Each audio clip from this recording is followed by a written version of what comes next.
Pra gente começar, vamos começar pelo início. De onde que o professor é? Onde que o senhor nasceu? Então, eu nasci no Rio de Janeiro. Minha mãe nasceu lá e meu pai, que era químico, foi trabalhar na Dow Chemical. E a Dow Chemical, a sede era no Rio de Janeiro. E lá ele conheceu minha mãe, que era cardiologista, se casaram e ele trabalhou na Dow naquele ano e eu nasci. E depois, só que eu nasci e logo depois eles vieram para São Paulo. E aí eu fiquei em São Paulo. Ele já era de São Paulo, foi só para trabalhar e já trouxe na É, bagagem junto. é. Bom, um pouco da história já explica algumas coisas. A mãe cardiologista, né? Bom, a vinda para São Paulo, acho que foi muito jovem, talvez o professor lembre ano. pouco. Não lembra Não lembro.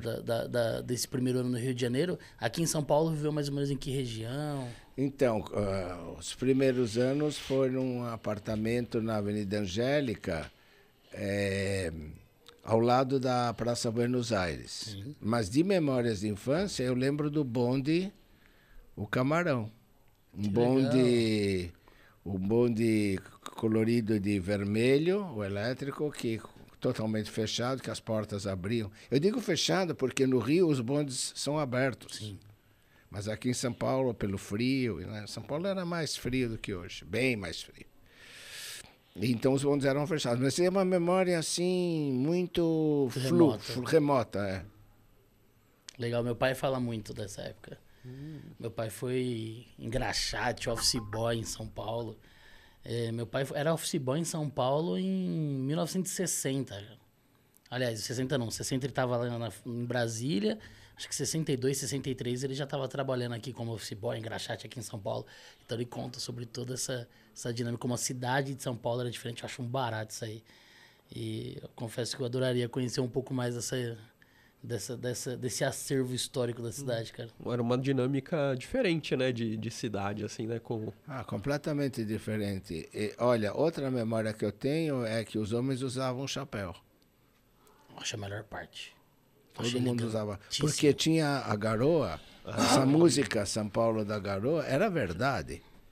Eu me lembro já indo para a escola no primário, tinha que ir todo protegido, porque a garoa existia garoa. Hoje em dia não tem mais garoa em São Paulo. Sim. Há muito tempo que uma boa garoa. Sim. Mas que não é que chuva, diariamente, sabe? Né? Tinha uma época do ano, mas não é chuva. É um negocinho fininho, assim, que entra no osso. E gelado. Eu lembro de eu vir para São Paulo, na Galeria do Rock, e eu morava em Mogi das Cruzes, né? E a gente vinha de trem, e eu lembro que sempre, na hora de ir embora, no fim da tarde, tinha aquela garoa. Ali em 95, 99, entre essa época, assim, sempre tinha aquela garoa característica de São Paulo. E hoje, realmente, hoje em dia, não tem mais aquele clima que tinha, assim, no fim de tarde, assim. Mas se a gente for para pensar a cidade de São Paulo, ela por si tem inúmeros rios, cara. É natural que o clima tenha essa característica onde você tem muita umidade, né? Só que aí foram canalizando, fechando, e obviamente isso fez a água subir por outros lados, né? Mas essa característica de São Paulo foi mudando justamente por conta desse avanço da cidade, de canalizar, tubular, fechar. E agora a gente sofre os efeitos disso de outra forma. Exatamente. Mas é legal, pô. Uma curiosidade minha, não sei se é do Augusto também, Dan Linetsky Weitzberg. De onde que vem esse tipicamente brasileiro. Você abre a lista, tem uns 500. Igual Ivens. Ivens tem um monte. Não, a história é assim. O Linetsky é do avô, que vivia numa pequenina cidade chamada Linen, provavelmente na Ucrânia, não longe de Kiev, mas era um povoadinho. E depois de várias peripécias, ele veio para o Brasil. Na época, eu acho que ele veio depois da Primeira Guerra e antes da crise de 28. Então esse é o nome Linetsky.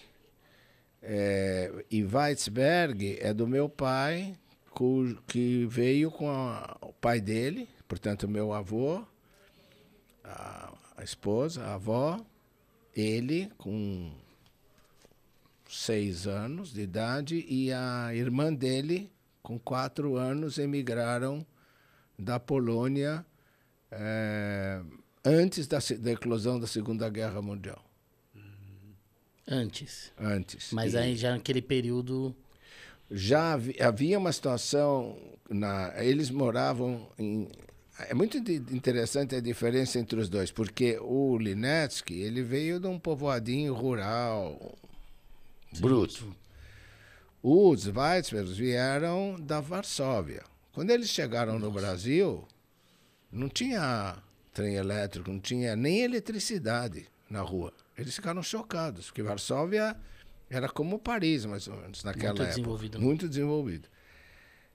Mas a história é o seguinte, como logo depois de 28 teve uma fome, uma dificuldade de trabalho, inflação, né, na Europa. E isso pegou direto os negócios do meu avô. E aí ele resolveu que ia embora. E essa história é interessante porque todos eles acharam que meu avô era louco de sair com 2 filhos pequenos de Varsóvia.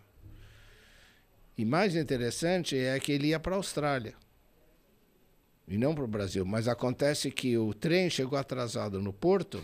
Olha o porquê que ele não foi para a Austrália. E o navio já tinha ido. Aí ele falou assim, vou para o Brasil. Mas ele conhecia cartas. Né? Ele falou, qual é o próximo navio? Ah, sim, na sorte. Porque esse meu avô, ele teve a premonição. Basta dizer que ele e mais 2, que depois para outros lugares do mundo, foram os únicos que sobreviveram de 600 no Holocausto nazista.